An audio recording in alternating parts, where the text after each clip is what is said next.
Welcome back, another episode. Episode 6 of Season 5, The Tender Trap. Let's add another Coen character type reversal to the other ones seen in this season of Fargo. Dot is the movie's ruthless Jean Lundegaard and Roy is the evil Ed Tom Bell from No Country for Old Men. The unemployed spouse of Indira Olmstead, Lars Olmstead, is this season's indebted, non-pregnant take on Frances McDormand's Marge Gunderson. Norm, Marge's spouse, also dreams for a competition to be on the 20-cent stamp. He paints a mallard. In the heartfelt conclusion of the movie, Marge celebrates his achievement of getting on the 3-cent stamp despite losing to his friend.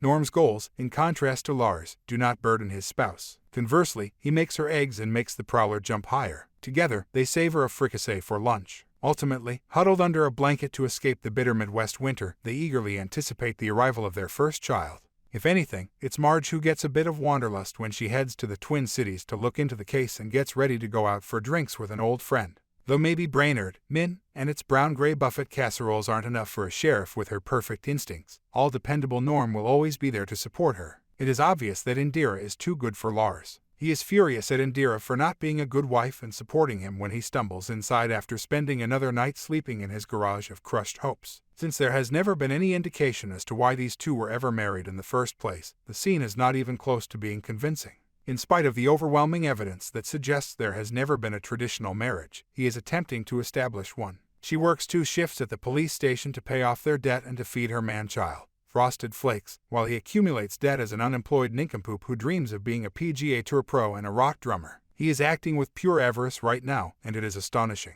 The episodes and the show's overarching message, which is about unified women making a name for themselves in a world where the finest men are dull and the worst are careless and abusive, is nevertheless enhanced by the clumsy staging of this scenario. Indira changes her mind about Dot as a result of her argument with her husband, who, for some reason, thinks she should share recipes with the other country club ladies. Based on the information Indira has managed to piece together, Dot is no longer the police-chasing criminal in the back of her cruiser. Instead, she is an abuse victim struggling to hold on to the happiness she endured great hardships to obtain.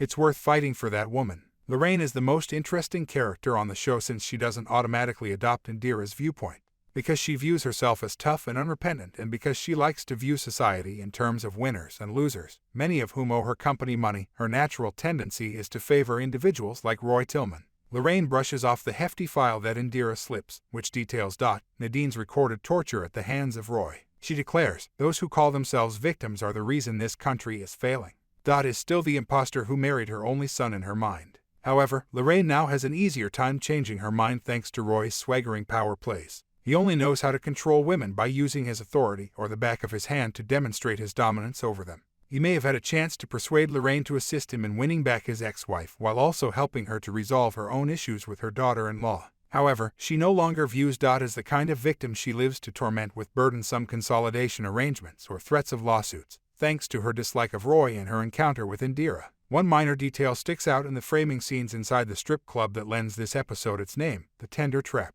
Roy mentions that he is breaking a dancer's restraining order when he approaches Vivian Duggar, the mustachioed banker with a girl's name who is selling his company to Lorraine. Considering what we know about Roy's treatment of women, the irony is very rich, but it also dramatically aligns these men. The final use of Lorraine's authority to destroy Vivian's life sets the stage for future events. She lives to flex, but she's still coming around to the idea that victims are legitimate.